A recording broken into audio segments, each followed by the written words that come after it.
Act 1, Scene 1 of Romeo and Juliet, opens on a sunny morning in the public square of Verona, Italy. Two servants of the house of Capulet, Samson and Gregory, are idly boasting and joking with one another about their prowess in battle, their hatred of the house of Montague, the Capulet family's enemy, and their ability to seduce women. Samson, who is the more ostentatious and vulgar of the two, crudely trivializes the Montagues by stating that he will strike any man from the house of Montague while being courteous to their women. Just then, two servants of Montague, Abraham and Balthazar, walk into the square. Seeing them, Samson and Gregory begin to taunt them with biting humor and double entendres, trying to instigate a fight without being the ones to throw the first blow. Ultimately, Samson bites his thumb at them, a highly offensive gesture. The argument escalates and develops into a full-blown fight, with both sides calling for their masters to join the brawl. The respected and elderly figure of Lord Capulet enters the scene, asking for a sword so that he can engage with Lord Montague. However, his wife, Lady Capulet, holds him back.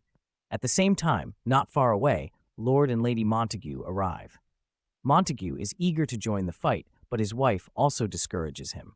Prince Aeschylus, the ruler of the city, appears with his guards to stop the brawl.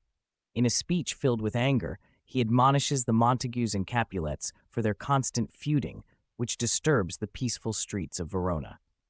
He warns them that if another public brawl occurs, those responsible will be put to death.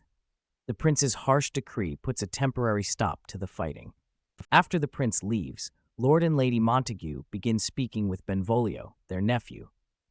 They question him about a melancholic mood that their son Romeo has been displaying. Benvolio reveals that he had seen Romeo wandering in the sycamore groves that morning, but was unable to discover the source of his cousin's dejection.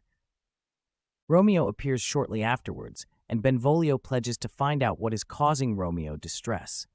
When he questions Romeo, he learns that Romeo is forlorn due to unrequited love. He pines for Rosaline, who has taken a vow of chastity and is indifferent towards Romeo's affections. Benvolio advises Romeo to forget about Rosaline and seek out other beautiful women. The scene ends with Romeo's expressing his fear that he will not be able to forget his love for Rosaline.